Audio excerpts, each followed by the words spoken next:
Welcome back to the Tasting Room episode. Shit, I did it again. Episode 17? 18.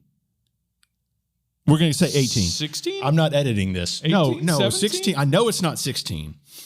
I'm going to look as we talk. But this is a fantastic episode because we have a 22-year-old firecracker phenom. Yeah. I mean, Riley Flanagan of Riley's Rose. Been in the wine industry since she was 4? Yeah, that's what she said. Yeah. Episode 17, I was right. Episode 17. Yep. Right on. Yeah, but Riley, I mean, from California. 22 going on like 50 as far as experience. Yeah. Right? From California, coming into Tulsa as a firecracker. Yep. Super cool conversation. Her grocery baskets look a lot different than Austin and I's. True. Unless it's Lisa buying the groceries. That's why I said Austin and I. That's true. Very true. Let's just get right to it. It was a lot of fun. We'll have Riley's interview on the other side of the break. Right on. Cheers. Hey, I'm John. I'm one of the partners here at Grassfire Creative. We are a production company. We do animation, video production, live production, anything you need to creatively tell both your story and your business's story. Along with the content that we create, we also provide the strategy behind how to get it in front of the eyeballs that matter to you. We're located right in the middle of the United States in Tulsa, Oklahoma, so no matter where you are, we're just a short flight away. Bottom line is we are very excited to both meet you and tell your business's story. Please do reach out to us one of the ways below via email or phone number and check out more about us at our website, grassfirecreative.com.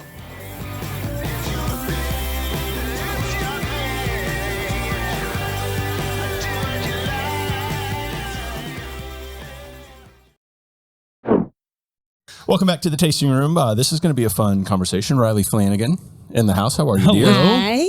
Doing good. Just hanging out. We just met and I already like you. Oh, that's a good start, I guess. Yeah. And you're not even drinking yet. So. No, not I know. yet. And we're going to drink. So this is going to be a wine and whiskey only podcast. Yeah. You were a little busy today, so we're anti-beer, but we have 2 wines. Also, I haven't drank a beer since college and wasn't planning on changing them Seriously? anyway. Oh, yeah, wow. I hate beer. Sorry. Oh, no. Whoa, okay. No that actually offense. worked out perfectly. No offense. It's bad. Well, it's not all bad. So tell me what. It's bad that I don't like beer. Tell I wish me. I did. My Tell me what you're personality would be a pouring little first. What better. what is pouring this? my 2019 Sauvignon Blanc, and I actually was switching to 2020 as current vintage pretty soon. So this will be one of the last times that I talk about this wine after Fieldbrook Wine Experience next weekend. There you go. So I will say probably the initial reaction to hearing you say I'm pouring my wine is they're going to look at that camera right over there and say, you don't look old enough to have your own winery, your own labels. So walk us through the history of how you started down this whole thing. Yeah, it's funny because in 2019, I definitely wasn't old enough. Fair. Yeah. So Dad started in the wine industry in 1999. So who is Dad? And who is Dad? My dad is Eric Flanagan. There we go. Right on. And I brought one of his wines as well, just so I had something to talk about him. There you go. So we could make him watch it later. And so he got started in 99. He fell in love with how different terroir affects different varietals and how wines can change year to year, and really with the farming behind wine. And so then he and I planted his first vines in 2001 in Bennett Valley, which is on the kind of southern side of Sonoma County in California. 2004 was his first vintage. He called it Riley's Rose. I have 2 sisters. I get asked this a lot. No, he did not name the wine after that. That is all them. That is all I will say about them. Okay. And wine. They're awesome. But we made a barrel of cab with a good friend of his, Philippe Melka, and his daughter, and kind of just kept going from there. I went back to preschool and told them all I was going to be a winemaker. Nobody believed me. We flash forward to, I think I was in high school, and I'm rapidly realizing that Dad is super stubborn, absolutely brilliant, but completely stubborn and not going to change anything about what he does. So I started Riley's Rose as a way to do my own thing, really with the goal of sharing wine with people. My first wine was in 2015, doesn't really count. 16, I dabbled a little bit.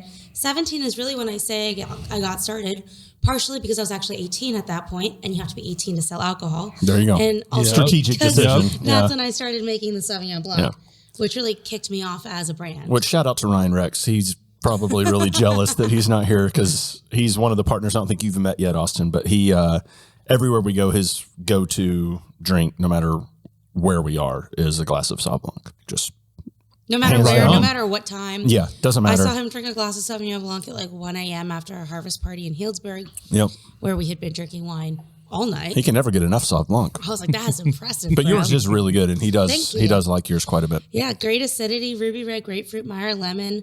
I'm doing this in about 40% neutral oak. So it's getting a lot more oxygen contact during fermentation. And that, in practical terms, just means that it's a lot softer in kind of the middle of when you're drinking it. So you get those fruit notes right off the bat, that Meyer lemon, that's the acidity showing through. But definitely softens up and follows through. And that's coming definitely from being in neutral oak partially, and then still classic Savvy B due to that 60% steel tank. Yeah. So not trying to change it too much. No. Just balance it It's out. delicious.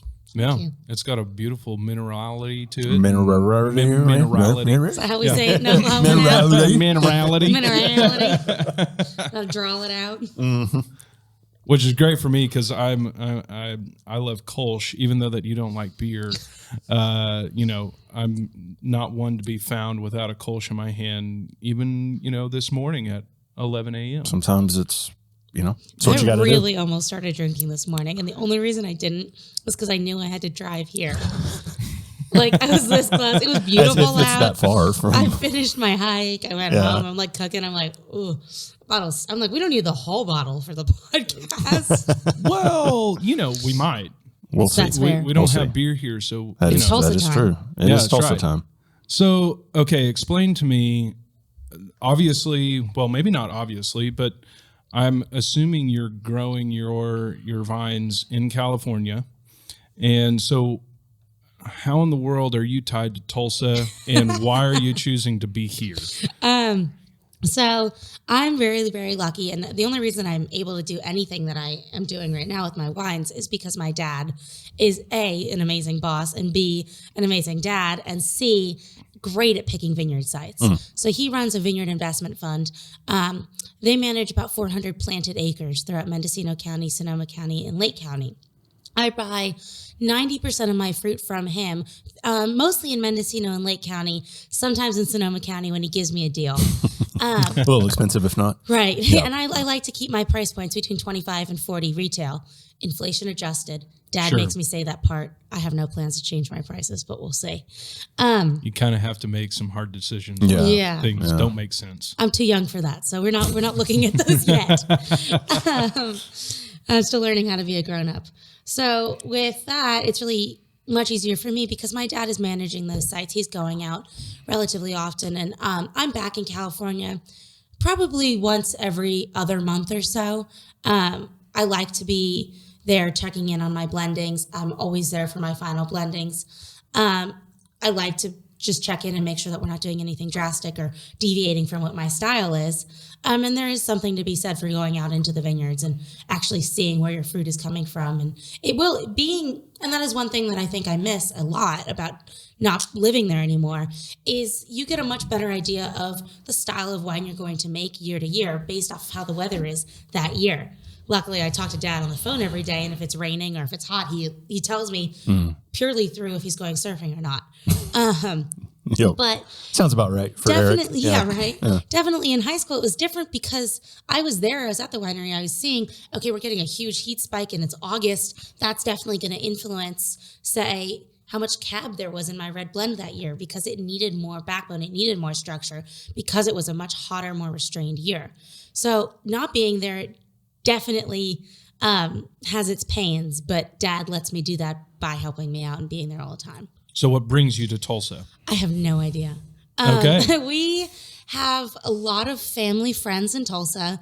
Dad has a founders club, which is 100 people total. And I think now 12 of them are in Tulsa. John is one of them. I am. All right. And his motto with that club is customers who became friends and friends who became customers. So I've stayed at these people's houses. During quarantine, we would Zoom and hang out. I've become very, very close. Honestly, I've been coming to Tulsa's house before I could drive a car. So before my 16th birthday, so I must have been 15 or something. Yeah. TC and I were talking about this yesterday at Lowwood, trying to figure out how old I was when I met everybody. But I really have developed a lot of family here. And that is in no small part thanks to Chris Dodge. May he rest in peace. Dodger. he dragged Dad and I out here pretty much, like kicking and screaming, saying we had to come to Tulsa. And we did, and we loved it. Super affordable. I was able to be a part of the Tulsa Remote program. That's what I was going to ask. Oh, that's cool. Yep. Very centrally located. I've never dated a cowboy. I thought it would be a fun adventure. The more I get to know cowboys, the less I want to date them, but I still love Tulsa. So. Word. That is funny. I poured the rye whiskey. We don't have to drink it yet. I was just going to let it breathe. Do we want to go? Do we want to drink more white? Do we want to pour some of the red to talk about? Let's Daddy. drink some more white. Some more white. Yeah, the conversation. Absolutely. So what I'm curious about, and I've always thought this, and I don't think I've ever asked you or your dad this. When you think about like the future of your wine label and how it might change, where it might go, is that even a thought process? Like where it might go? Because aren't you kind of restricted to the kinds of wine you can make based on like what you were talking about, climate and that sort of thing? So you can't really add a varietal necessarily that easily, could you? I mean, I have. It's kind of sad. 2020, as I'm releasing the 2020 whites now, thank you. I'm realizing it's the first year I didn't make a new wine. 2015, I made Chardonnay as my first wine. In 16, I also made a Cab and a red blend. 17, I introduced the Sauvignon Blanc. 18, the Rosé. 19, the Semillon and the Baby Plat Chardonnay, which was a vineyard designate. And 20, there was nothing new. So how much of that is how much of that is blending? So help a wine novice understand. Like when you say all those different varietals, is it different grapes, blending of different grapes, growing of different vines? Like how do you describe that? So with my Chardonnay, I make a North Coast Chardonnay, which is a blend of different sites. The Baby Plat is only from the Plat Vineyard. And that is a wine that I have no business making, in all honesty. It is way above my pay grade and honestly should be way above what price point I'd be comfortable charging. I charge $39 a bottle for that wine, and it is by far the cheapest Plat wine on the planet. The Plat Vineyard is arguably, and it depends on who you're arguing with, because some people think it's no question, right. Dad included, the best Chardonnay and Pinot Noir vineyard in the New World. It's 2 miles as the crow flies from the coast. It's above the marine layer. It has this amazing temperature consistency that gives you incredible acidity. And also, it was planted correctly on the right soils, the right rootstocks, the right slope facings, the right varietals for the site the first time around, which is relatively unheard of. Even Dad in his first site planted pretty much all Cab and realized, and then a little bit of Chardonnay, realized the Chardonnay was great, but the crop yields really didn't support the cost of Chardonnay fruit. That the Syrah was amazing and definitely needed to be spotlighted. You don't know what you're doing unless you know what you're doing. And I think a lot of people go into the wine business with very romantic notions that it's going to be a hobby and that it's going to just be sitting on a vineyard and watching your grapes grow and enjoying them later on. Yeah. And I think that's definitely not true. And I think that's why so many vineyards are misplanted the first time around. You can't help it. Right, you just go with what your heart wants. And that's, it's a business and it's a farming business on top of that. So that Plat Vineyard was the prettiest. Like when we went out there to shoot videos and stuff, was that 2020? Was that 2020? 20? Or was it 21? I met you in February of 21 because we were out here for my apartment closing. Right. So then I'd been out there before that because you weren't there when Ryan and I went with Bryce. That doesn't make any sense that it was in February. It had to have been before that. Yeah. Maybe it was late in 2020 or something like that we went out there. It might have been November of 2020 when I came out to look at apartments. Okay. But that's one of the vineyards we went to, and it's just... I'll try to put some video up over this as we're talking since we shot it, so I have it. It's unbelievable. I got to go see it. Yeah. You do. Yeah. The maybe I'll bring you instead of Ryan to the harvest party this year. All right. Don't tell Ryan that. I can accept that invitation. I've heard it's a blast. I had a wedding last year in Palisades, Colorado, so I couldn't make it. So Ryan went on my behalf. You really missed out. We had fun. I know. We went bar hopping after the Founders Dinner. Yikes. The Founders Dinner is like 5 hours and like 10 wines. That sounds so like why not go bar hopping after that? I literally was leading a team of 40 through 60-year-olds down the streets of downtown Healdsburg. But that's exactly your personality. Yeah, I was like, come on, Like, grown-ups. yeah. Like, let's go. We're going drinking. It was mostly Tulsa people at that point, honestly. Does that mean Tulsa people know how to We go hard? we can hold our alcohol. We can go. Yeah. You guys like kill me. There was no amount of training that could have prepared me to move to Oklahoma. Dear God. Well, the funny thing is, you said you were cooking earlier, and being a California girl, like, what exactly were you cooking? Kale. Oh, it's bad. Kale chips So I and went to Sprouts, and the lady behind me today was like, "Honey, you're real healthy, aren't you?" what'd you have in your basket? This is the first time I've been grocery shopping in 2 months. I don't normally cook. And I just got a stove, actually, for the first time in a couple months. My contractor's been yelling at me that I need a stove, and I explained to him that I don't cook. And he said that we can't just leave a hole in the kitchen. It's Fair, true. Fair. Stoves are really expensive, and this is Yeah. not my priority. Yeah. So it took a long time to save up for a stove. But no, I bought today, I bought broccoli, I brought eggplants, cilantro, green onion, cauliflower rice, spinach, aloe vera chunks for smoothies, other random smoothie stuff, chia seeds, shrimp and salmon, and nutritional yeast. I would say And that's seaweed. a healthy basket. That sounds awesome, though. And seaweed. And Yeah. gluten-free, dairy-free ice cream sandwiches, which are actually amazing. I'll have to be the judge of that. I don't know. I don't know if I trust that. Yeah. I had one sober today. It was still great. Okay, fair. But yeah, it was a very California meal. I had mushrooms too. I just chopped everything up, sauteed it, put some shrimp in it, and then took seaweed and like made little bites out of it. It was good. I was actually very impressed with myself. I didn't burn anything or set off a fire alarm. It's a new stove. Yeah, it's a record, honestly. I've set off the fire alarm every time I've cooked since I moved to Tulsa. But I think this apartment has like, I don't know, like a helpful ghost. I don't know. Okay. Something about it's different. Good to know.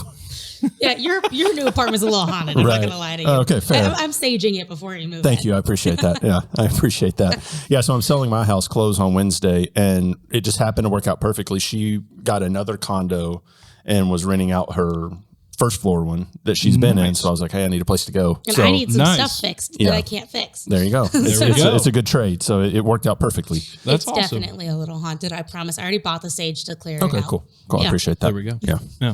Is it my question? Sure. Right on. So I don't know if If you have one. Yeah, I don't know if you know our happenings here at the tasting room. We usually ask 6 questions with like 18 other small questions involved. It's supposed to be a 6-pack of questions, which turns into like a case. Yeah, yeah, exactly. It's just a smattering.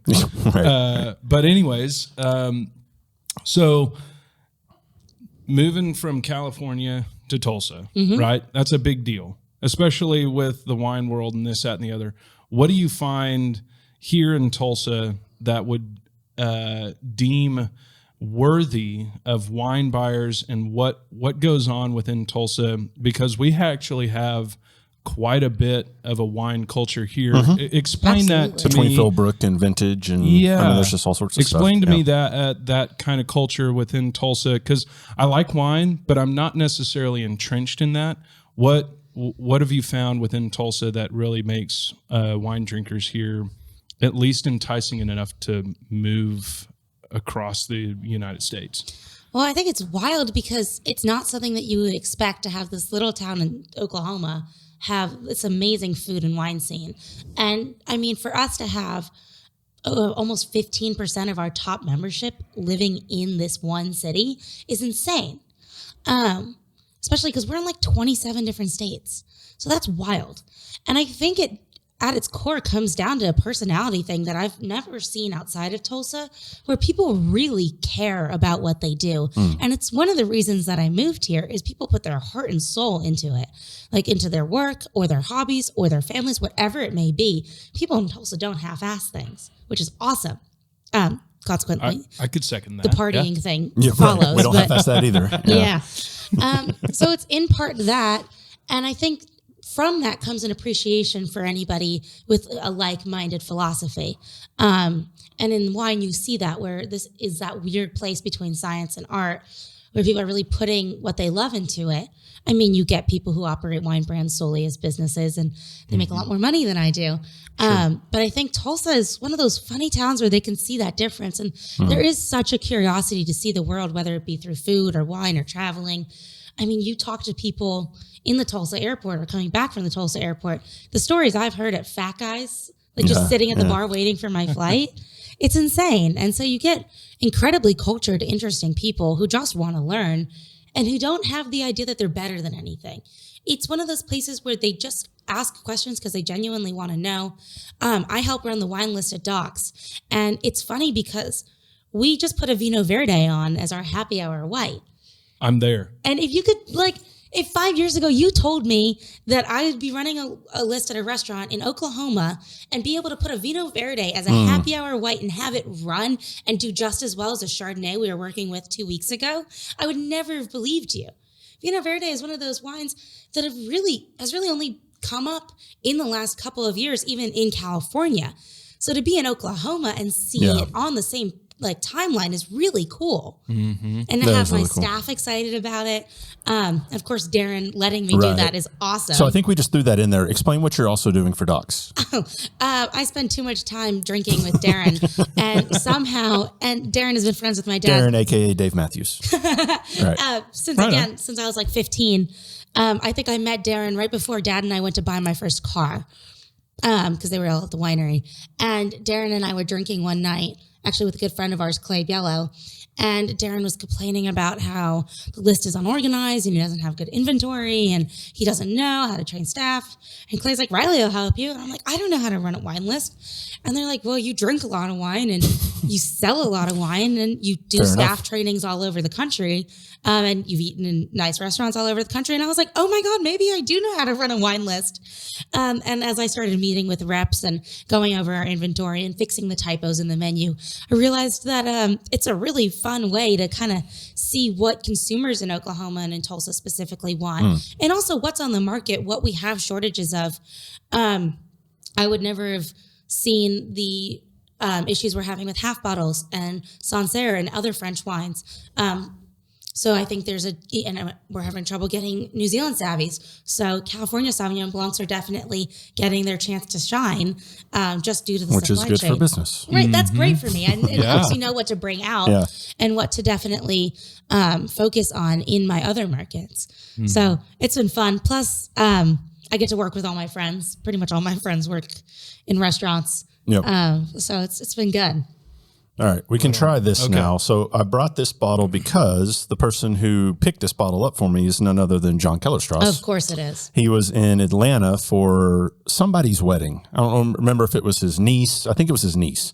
They were in Georgia for a wedding, and he posted a picture in the bourbon group we're a part of, and it's a Sagamore Spirit Rye. It's a barrel pick from Local Vine in Atlanta, which we don't get Sagamore here in Oklahoma. So when I saw that, I was like, hey. So cheers to I see this. speciality. Let's grab me that bottle if you don't mind. And so I've Venmo'd him for it, obviously. But this is a 6-year. I drank the neck pour of it, I think, last week just to let it air out a little bit. So I'm curious to see how it changed. But it's really smooth for being a rye, and it wasn't as spicy as some of the ryes that I've had. It's still spicy previously. On the nose. I mean, more so than a bourbon. Yeah, Sure. It will be. See, I know nothing about whiskey except for I love it and it makes me hungover. It's the only alcohol that makes me hungover. So this is actually a good test. When you have to stop drinking it. Yes, but this is a good to test. Not get a hangover. Because we talked about this. That moderation thing. We talked about this at Doc's once, I think, where you said even a sip of bourbon makes you hungover. Oh, I'm going to be hungover tomorrow. I don't think you will, because that's not you don't have to finish that. But it's delicious. It is very good, right? There's a lot of rose character and strawberry. Yeah, it's not too hot on the back, but the problem is I can't find the proof. That's not a good sign. Barrel floor rack. I thought it had to tell you the proof. Yeah, they do. Right? But it's very smooth. It is very, very smooth. I scheduled a hot yoga class in the morning so that I can You'll be not sweat it hungover out. by the time I pick my sister up from the airport. Barrel location. There it is, 110 proof. For 110 proof, that's very, very smooth. Yeah. Did you say ouch? About 4 seconds after you swallow your sip, there's a lot of barrel character. It's like that char and the that huge spiciness. char. Yeah. Wonderful vanilla. That's really character. good though. Yeah. I like that quite a bit. With whiskeys and with bourbons, this was probably a stupid question. Is it only American oak barrels, and are they new barrels? So to be bourbon, it has to be new American oak barrels. That's like part of the unwritten rule. And I actually watched a video from, there's this, if you're ever curious, like there's this group called Bourbon Junkies on YouTube. It's Dan and Sean, two guys, but they did a thing today because there's some news that came out that because of, and I don't remember why, but something to do with the pandemic, there's now a shortage of proper American oak to make staves out of. So they're afraid that there's going to be a shortage in bourbon. It's probably because of coming down the line. Probably employment shortages. Could be that too. Yeah. So to be technically like in the rules, whoever makes the rules for bourbon, it has to be new American oak barrels. I mean, you think about it. I mean, American oak has to start from the ground, has to grow to a tree. It takes a minute, right? I mean, it takes, at least 50 years to grow that tree. And then you got to cut it down, turn it into staves, turn it into a barrel. Yeah. All of those points of contention of like the logging to the cooperage and whatnot. The whole thing's just funny to me because part of the conversation too is like with beer, right? When there was a run on Russian River in Pliny, which we actually went to, I say we, you weren't there, but your dad was, when Ryan and I went out to Flanagan, and we stopped by the main brewing facility at Russian River Brewing Company, which is just this immaculate thing to see. I mean, I really want to go. It's unbelievable. Their new place. So it's wow. Yeah, so that's the one we went to, the newest one, right? In Windsor, I think it was. The funny thing is, so they had I'm going to squirrel off on a story real quick. So, they had probably 12 to 14 beers on tap. And usually when I go to a place like that and I know I like Pliny, I'm going to ask what the bartender recommends, and I'm going to try that because I've had Pliny. And I will have one before I leave, which is a double IPA, Pliny the Elder. It's like one of the most sought after, highly rated beers in the world, probably, at least IPAs. And so they each said, like I asked the first bartender, I was like, what do you recommend? He said the double dry hopped Pliny the Elder. I was like, okay, I hadn't heard of that. I'll try that. Yeah. And then had it, went back, new bartender. Hey, what do you recommend of anything on the board? Oh, the double dry hop Pliny the Elder. I was like, I'll take another. Third guy went back. He said the same thing. I was like, okay. I was like, hold on. There's 14 beers up there. What are the odds that all three of you would say the same thing? And this was 2 or 3 weeks after they released Pliny the Younger, and it sold out in like 2 minutes online. Yeah. And he said, well, I'll tell you a secret. He was like, we didn't get to really drink Pliny the Younger this year. So on that tap right now, if you think of what a double dry hopped double IPA is, it's Pliny the Younger. I was like, that's cool. Okay. And that's a beer you have to get. I know you're glazing over right now. I have no idea what that means. That's a beer you have to get at the brewery. Like it's a brewery only beer. I should know these things. My best friend in high school, his parents, actually, we've been best friends since middle school, but his parents had a brewery. I told you this, I think. Yeah, I think so. Yeah, in Petaluma. And so he knew everything there was to know about beer, and I knew everything there was to know about wine. And neither of us could legally drink. But hypothetically, he didn't really like wine and I didn't really like beer. So it was always, there was no sharing. Right. In our younger days. That's funny. So I'll wrap that up with the reason I went into that is it was said that like back when there was a run on Pliny the Elder, right? All Russian River had to do was brew more Pliny the Elder. It's pretty simple. And it takes what? A week? Oh, a little bit longer. 2 weeks, 3 weeks. 3 weeks. Not 6 years. Not 6 years. Not 10 years for Eagle Rare. No. Not 12 years for, so like you can't just, the price of bourbon and the popularity of bourbon has skyrocketed over the last 2 or 3 years. Right. But we still haven't seen the catch up as far as inventory because of the amount of time it takes to age the bourbon. So it's just a weird thing. And now there's going to be a lot more bourbon coming out over the next couple of years. But then there's going to be another dip if there's actually an issue with the American oak and the barrels and all that stuff. So it's just a weird thing to watch. Yeah. I don't know. And I mean, it's funny because I never heard anything about bourbon before moving, but people people talk about bourbon the way I talk about wine. Yeah. I think it's the same with beers, but there are so many different parts that goes into it and there's so many different styles. Which is why I should probably not say that I hate all beer. I probably just haven't tried a beer that I liked yet. We'll work on that. There's some good breweries here in Tulsa. That the last beer I had was probably a warm Busch Light in a frat house Well, that basement. doesn't count. Oh, it was probably the last beer I had. Drank warm piss.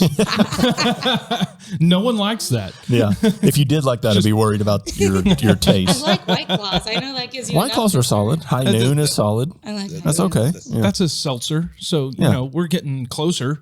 It's like when people say to me, like, oh, I like sweet wine. I'm like, that's a thing. That's juice. It is. My soul might hurt, but that's okay.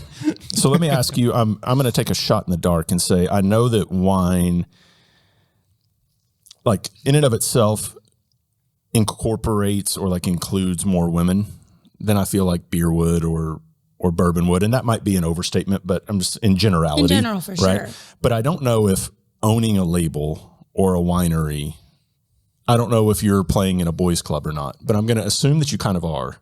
To an extent. And I wonder what you've come across in that regard. Any lucky. Pushback or anything? I'm at that place. I don't know how to say this. I'm at that lucky sweet spot in whenever you're equalizing anything. Mm-hmm. It's still helpful. Like you still get treated as a minority, but the grunt work has been done. There are some amazing women in this industry. And I think it's also very interesting to see the women who are doing a lot for young women in the wine industry who aren't even working in the wine industry. So whether that's customers that we have who support me because they love what I'm doing and they want me to have as much of a chance as anyone else, who have parties with all of their girlfriends. One of our dear friends, Danielle McCracken, did a no boys allowed, women only, let's drink the wines and show her how we can show up for one of our own kind of thing, which is amazing. I know that within the Court of Master Somms and with doing the certified tests and the advanced, there are a lot of things that are really iffy. And it's something I definitely want to do. It's something I've been cautioned against doing by multiple somms female somms who are certified in their 30s. I think they had it much harder than I will have it because they really are stepping out and stepping away from being waitresses and hostesses and taking over wine programs. It's one of those things where it's also you go out and you drink after. And a lot of the best placements that I've made have been hanging out at a bar, talking with people. And so that's something you have to be able to hang. And this, I think, is something that's not often talked about, especially in the restaurant industry. You cannot take 3 months off. So if you are a woman in wine and you want to have kids, that's really like a lot of planning. First of all, you can't drink for like 9.5 months. Don't get me started on that. But then to have to not be there or not be able to be on your feet running around. Yeah. I know when I'm doing market visits, I'm on my feet for 12 hours, 14 hours, driving around, seeing different spots, talking with people, presenting in front of people, doing wine dinners, and then going out with a buyer after. That's not something I think that would be easy to go and then take care of kids, or you would have to have a partner willing to stay at home and be on all the time. It's not hours that you can really work around. It's the best job on the planet because you get to make your own hours and you have a ton of fun, and your job is to do all the things that people want to do when they get off work. But at the same time, it doesn't ever really end. Yeah. There's no time where you can just unplug your phone and have family time or anything like that. And I know there's been a lot of issues in past, I think more specifically the generation before me, in what can you do for me? And with any boys club, I think there are definitely issues in that. Young, beautiful women got a break and then were faced with costs that no one should have to pay, and that they should not have been asked to pay. I have it easy. A lot of women have gone through a lot to set the scene, just even in any workforce, of equality. And also, everybody knows my dad, and everybody respects my dad.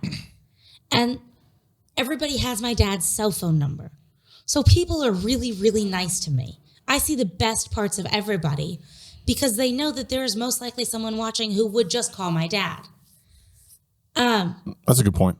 Yeah. So I can't really speak on it. I know in little things, I travel alone 20 days a month. And it can be terrifying being in a brand new city, staying in a hotel, not knowing the area. I don't drink when I work when I'm by myself, which confused a lot of people at first and confused my dad at first. And I had to explain that I'm getting into Ubers and cabs by myself late at night on weekends in unknown cities and going back alone to a hotel. I'm not trying to end up on First 48 or in a Liam Neeson movie. And that in my day-to-day life has been the most difficult thing. That and people not taking me seriously, which I think is partially age and partially personality. I wouldn't take me seriously if I met me either. But that's very self-aware. I would say that I got it easy. I think so. Yeah. I have it easy. Yeah. So Do you notice the same kind of thing if you ever speak to female? I don't know how many breweries are female owned. Probably not too many, but there are a handful of master brewers that are female. Oh, absolutely. Do you hear stories or know anyone that kind of goes through similar things? 100%. Yeah. The brewing industry just went through a massive slaughter of accusations and whatnot. With That's right. With like founders and all that stuff was a part of it. Yeah. So we're cleaning up shop pretty well in our industry, which is really, really cool. There's a few different, one, I got to brag on Cabin Boys. We are actually a majority women-owned brewery. That's right. Did you know that? I did know that. We're 62.5% owned by women. that's awesome. Which is really, really cool. So I'm actually the minority at the company. That's cool. I love that. Yeah, so that's really cool. So my wife is a majority owner of the company. So she runs and operates, our brewery and with myself, but she would be one of the very, very few in the country that is actually a majority owner of a brewery. So she runs into a lot of those barriers that you're talking about. One of the cool things about the beer industry or whatnot right now, back in the early 2000s, I think craft beer was drank by, women, let's call it 10% of the volume was drank by women. Now, 56% of all volume of craft beer is drank by women. What? That's cool. So we have broken over the barrier. And I think in all convenience stores across the nation, I think it's 75% of the volume bought is by women. And is that only on craft beers or on beer in general? Craft beer. So maybe women just have better taste than men. That's what it sounds like. And so they're going for the craft beers while boys are drinking something. Yeah, exactly. Icky. So, and that's such a really cool thing. I do think that women have a much more refined palate. The convenience store statistic is, of that volume, they are buying for their husbands, but also at the same time, we now know that the majority of our volume is being drank by women. So it's a really cool ordeal for the craft beer industry and a major hurdle for us too, because our club has been such a huge boys club. And not only a boys club, but like white males with beards. Well, it's funny. Like I'm going to leave here. I'm pointing at myself. Right. I mean, so, I can't reconstruct my body. Hey, that's most of my friends. Right. Yeah. So do you want to pop open the Daddy Flanagan while we, because I'm curious, I'm going to leave here and go to Roosevelt's because they're doing a Sierra Nevada tap takeover today. Oh, and they have like 18 beers on tap all the way back to like 2017, 2015, something like that. That's super cool. That's a really cool company too. They're still family owned and I didn't know that. $1 billion corporation. And that's a California company, right? Uh-huh. Yeah. But where I was going with that is you're 100% right because I know, please don't cut yourself too. You know how bad I am with foil. I'm like trying to do this so the camera can't see how I really can't work with But foil. Hayden's going to switch to that camera so that we can see. So see the red light? That means, I've been serving wine since I was like 4 years old, and I still to this day cannot work a foil. It's embarrassing. Do you want me to show you my secret? You could try. So my secret, and I don't know if this is the correct way to do it, It's definitely not the correct way. I just go up top It's completely incorrect. to open up. That's the house way it's of doing cool. it. To open up the cork, and then you don't have to worry about the whole thing. I am both inept and completely snobby about it. Which I know is probably not if you were going to pour it in like a Somm tasting or something like that, you couldn't do it like that. Yeah. See, that was a lot easier though, right? True. It's why my wines, though, have no foils, because I don't want to shoot myself in the foot. But at least you don't have a screw cap. I might. Are you going to do that? I see. I'm old Do school. people not turn their nose up at that? I get a lot of requests for screw tops. Okay.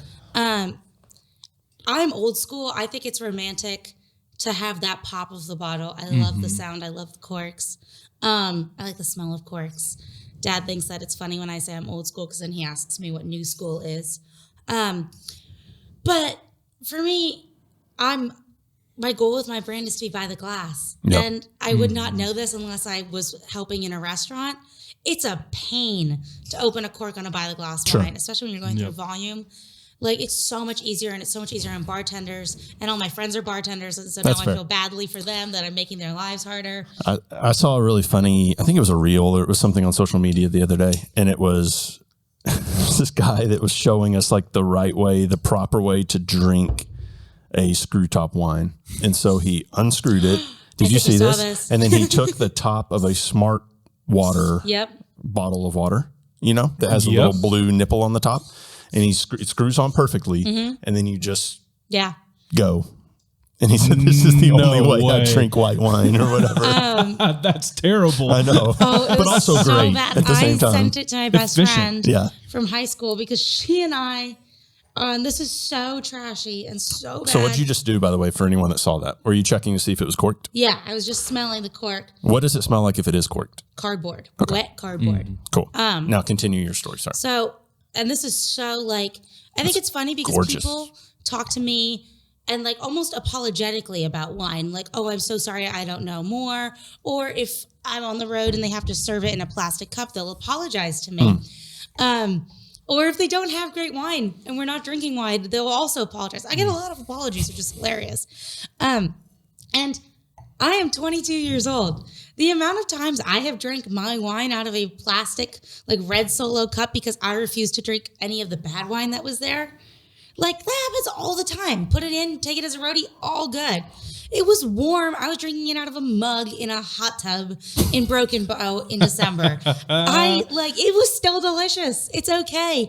But a long time ago, and we'll talk about this in theory because, as I said, I'm only 22 and it was long enough ago. In theory, a long time ago. So just so you know, when you grow up in the alcohol industry, it's just kind of an understood, right? Yeah. Understood that it is a part of your life.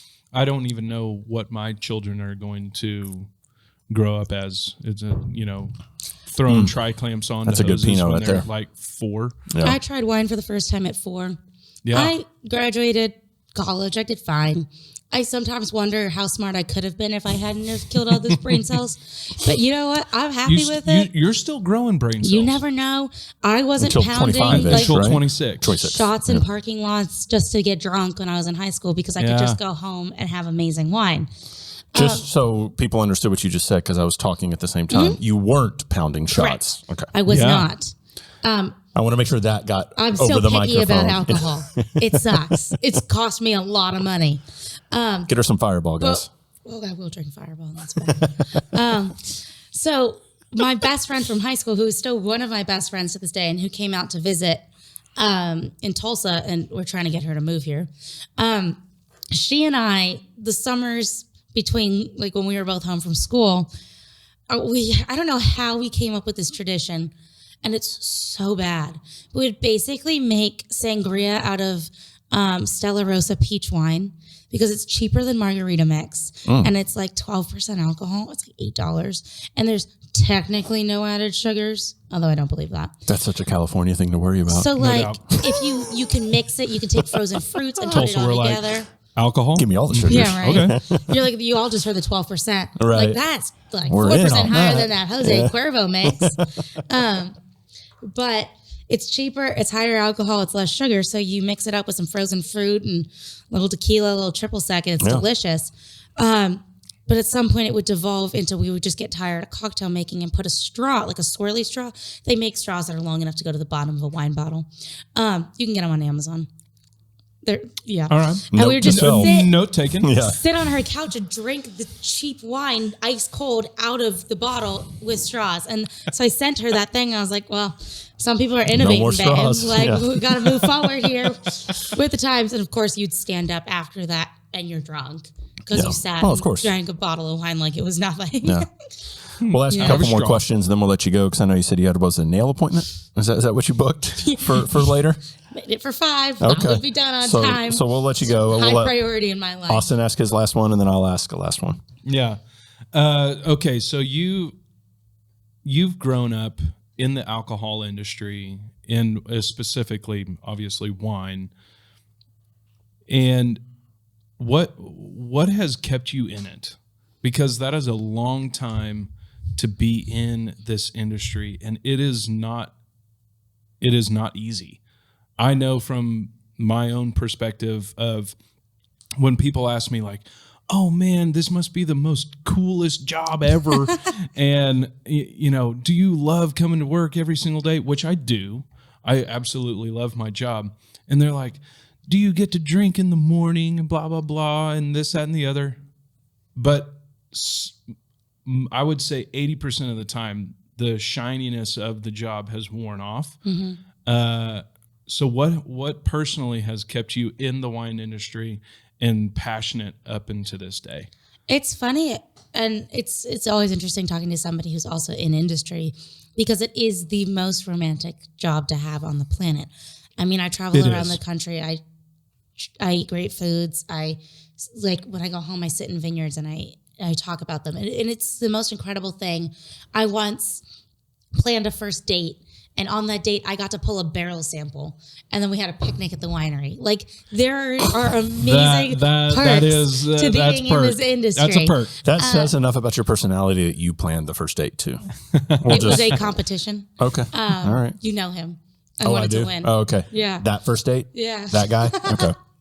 John knows way too much about my life. That's what happens when you drink wine at the Flanagan winery. And Dad makes you make a show about my life. So check out Larry's Dead Uncle on YouTube. You'll see Riley on and my ex-boyfriend. Yes, and her ex-boyfriend that she was referring to on Larry's Dead Uncle. Yeah. All right. It's a good thing I didn't tell Dad about that date during filming. True. Sorry, I interrupted. Continue on what you're saying. I don't know if it's the whiskey or the conversation.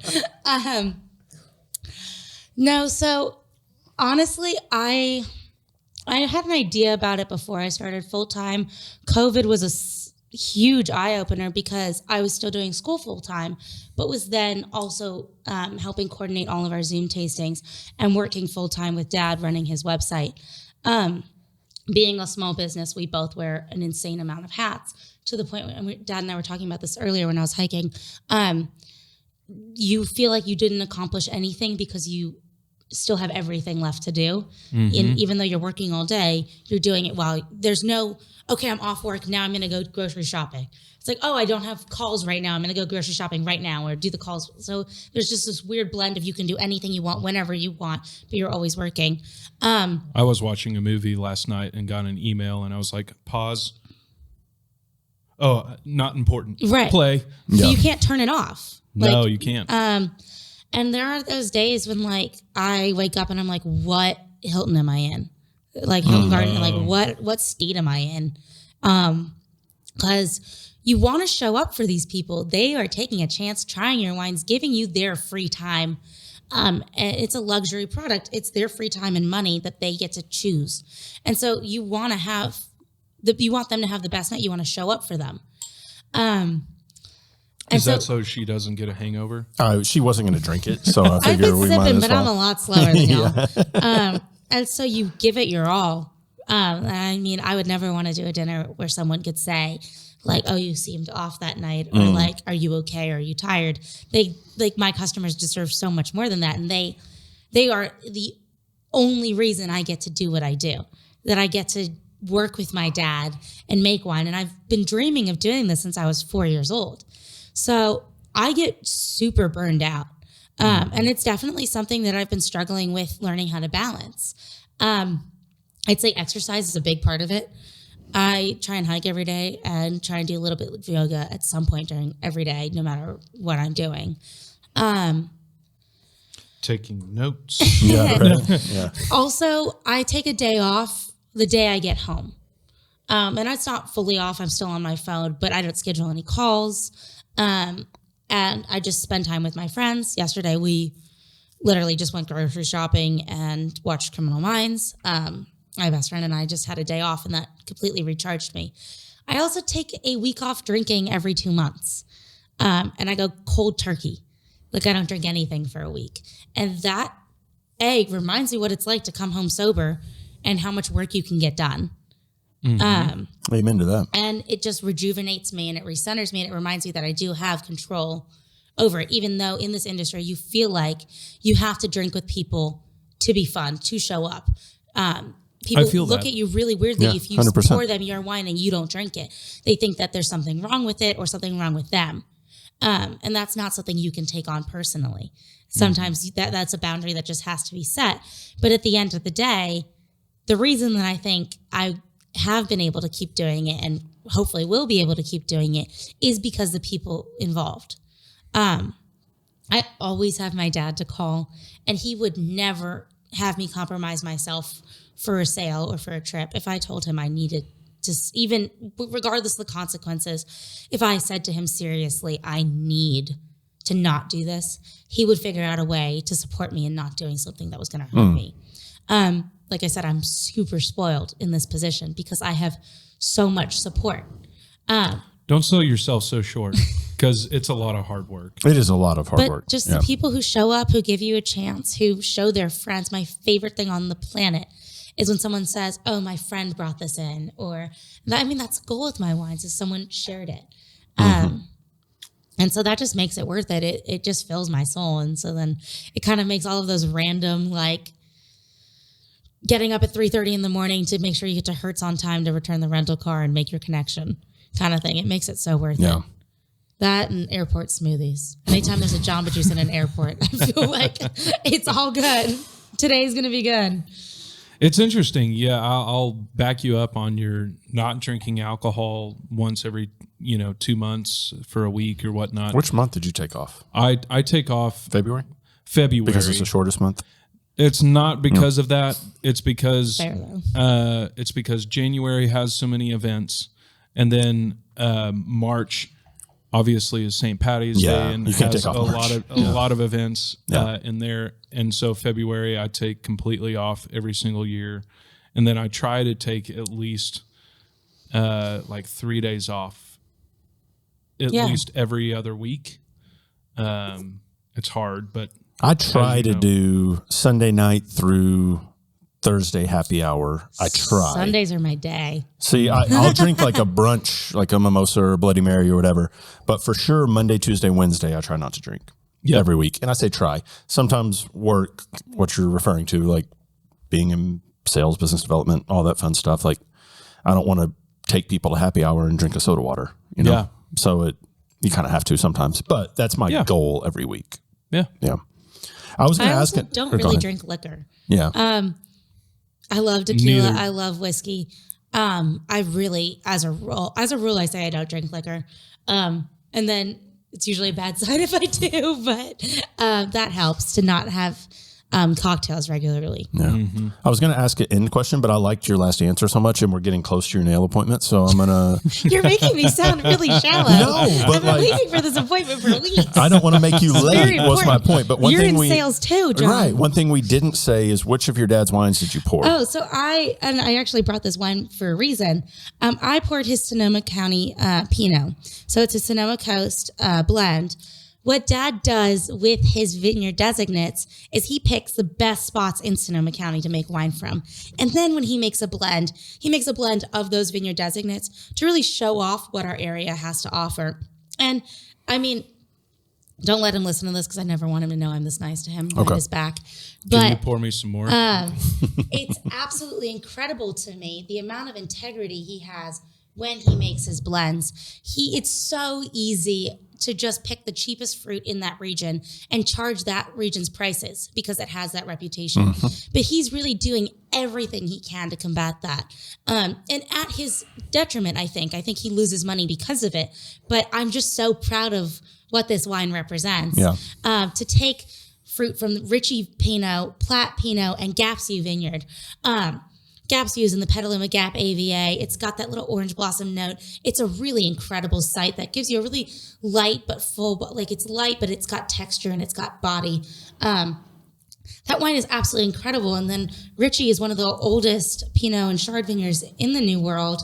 It's got that insane minerality. It's on volcanic ash. It's really hard to get. And then, of course, we talked about the Platt Vineyard, which will elevate any wine that it's in. So to really take that and put it in a blend, that's kind of unheard of. But for him, it's what he would want to drink. And like I said, he's stubborn as a mule, and it's his name. I can attest to that. Yeah. And it's a great example for me, for him to say, it's my name. I'm not going to release a wine that I would not want to drink every night. Yeah. And of course, I'm partial to the 18s because it was our last perfect year where we didn't have fires or heat damage or smoke taint or anything. And so that's a whole other conversation. God, yeah, we'll have to come back to that. Yeah, for sure. But the stubbornness, though, led him to be a good surfer. Right? Because he wasn't going to fail. No, he was going to figure it out. I can confidently say he is not going to fail at what he does. Right. And I mean, there's been times where I definitely thought, I was like, there's no way he can do this. And he can do anything. I don't know if he can make Larry's Dead Uncle famous. He's going to try. He's going to try. He got that sponsored all the way through. Remind me to show you the animated versions of him that we've drawn up. Oh, how exciting. Have you seen his Memoji? Because that's the most accurate he sent me Memoji that. I've ever seen. He sent me that as like what we should base the cartoon off of. You'll have to meet my dad. Yeah. I want to. He's He'll here be for in Phil town Brook Wine Thursday. Experience. Okay. Oh, that's another thing is Phil Brook. Oh, we should have him on the podcast next week. Yes, he's already talked about that. Oh, did he? Yeah. Oh, really? Oh, well, hey, there we go. Maybe listening on next week. Yeah. But Phil Brook Wine Experience, we're super excited for. It's one of our favorite events in the country. I think Phil Brook Wine Experience and Nantucket Wine Experience are two of the most well-run events that we do. Sorry. Man, that is such a Catalina wine mixer. That's what I was thinking of. What movie is that from? That's such Step Brothers? Completely different vibe. No, I think that's but Step Brothers, right? Step Brothers. Yeah, the Catalina wine mixer.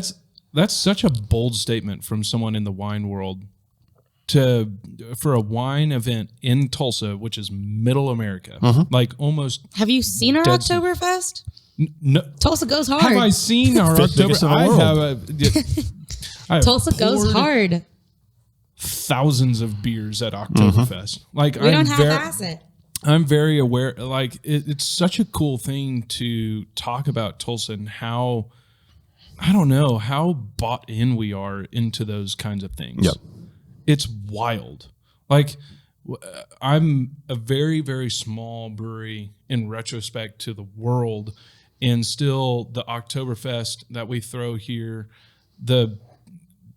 I was interviewed by 4 television studios at the Oktoberfest personally, because they were like, so why do you pour beer here? What's special about this event? What's going on?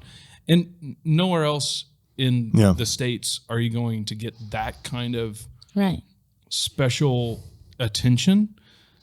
It's just such an interesting thing. It is. The first Phil Brook I ever did I was 18. It was my freshman year of college. Sorry to everybody who gave me wine and didn't know that I was actually 18. I think I've apologized to everyone I know in town. But if I missed you, I'm sorry for drinking underage at your bar. Noted. But I was so impressed. And we had actually done Telluride Wine Festival earlier where wine had been missing, and it was just one of their first years. And it was nothing compared to the well-oiled machine that Phil Brook is. And yet Phil Brook still seems small and personal. I don't know how they do it, but it's absolutely incredible. It is I'm like really looking forward to, I have four different outfits that I have to pick from. I've been planning like all month for Phil Brook Wine Experience. I'm very excited. I sound so shallow. No, that's okay. It's cute. It's funny. You're planning your outfits. I love that. It's one of my favorite events jeans, of the year. Right. T-shirt. Yeah. I think I might wear boots. I think I'm going to go full yeehaw. Okay. Cowgirl hat. Let's go. Someone offered me a hat. I won a hat at the fair, but I'm embarrassed to wear it. I stayed on a mechanical bull for way longer than they thought I would, so they gave me a free hat. You got to wear it. But There we it's go. like a fair hat. At least to the Rusty Docks pre-party. You got to wear the hat. Yeah, I got to go plan the menu for that too. You do. That's a goal for today. All right, we'll let you go. I usually let people say where they can either find their beer or whatever. You can you're go in so many different places, but where'd you recommend? FlanaganWines.com, Yeah. Summit Club, Docks. I'll probably be at Docks if you want to come see me there. Let's see, other spots that we Philbrook love. you'll be at. Philbrook I'll be at. Yeah. We are just getting into Tulsa Hills now. There's another wine sweet. shop that's near 91st. I'm trying to think of the ones Starts near with me. Are P. you in Ranch Acres or You should get into Ranch Acres. We were. I don't know what their Okay. inventory is now. Bird is near me on 15th? Like Bird and Bottle? The restaurant? No, Bird Liquors or Bird. No, okay. Anyway, all over Tulsa. Yeah. If you go on my website, you'll find my contact info. You can ask me. There you go. Well, from on. Northern California to San Luis Obispo to Tulsa. We're glad you're here. Thanks. Thanks for coming on. Yeah. Anything else? You good? No, just it's super cool to Yeah. know that a lot of people that are coming from the outside into Tulsa are just as talented and fun to be around. And it's just really cool to see what Tulsa is attracting. Absolutely. So it's just Well, really thanks again cool. for your time, and we'll Thanks get you out of for here in having me. time to go to your next appointment. How's Yeah. that? We'll be right back after the break. Cheers. That was Riley. Riley Flanagan, the one and only. We described her right, didn't we? Yeah. A 22-year-old firecracker. It's just a lot of energy. Yeah. Super cool to me. So for me, that was the first time that I Mm-hmm. met her. Just someone that you can really get to know immediately within the room. Yeah, absolutely. And you can see why she's successful, too. Yeah. Because she has that bubbly personality where she'll stand out in a room, she can command a room, but It's then she true. also is strong enough that she's not a pushover, Yeah. right? So like it's just weird combination, perfect. Like it's one of those things where like fate or whatever, like she's doing exactly what she was put on this earth to do. Exactly. But also at the same time, she's commanding, she demands the room and this, that, and the other, but also at the same time, she makes you feel very welcome. Yep. Really, really cool conversation. Yeah. Got to learn a lot about wine. Absolutely. And we're going to learn more about wine next week. Her dad, Eric Flanagan, is in town. I'm going to figure out a way to get him on the podcast. We'll Let's go do back it. to back Flanagans. But he has a story, man. He was Wall Street hedge fund into wine and has seen so many things. And there's just a lot that we can pick his brain on. I'm looking forward to that. Yeah, so that'll be a lot of fun. He's here for the Philbrook Wine Experience, which we talked about. But if you don't have your tickets yet, there's like 82 different events that you can go to. So Listen all the way to the end. She has a lot of really cool stuff to say about Tulsa. she really does. That was a lot of fun. Good questions. Good questions. Yeah, it was a good time. So we'll be back next week with the father of Riley, Eric Flanagan. There How's we about go. that? Right That'll be on. fun. We'll see you guys next week. Cheers.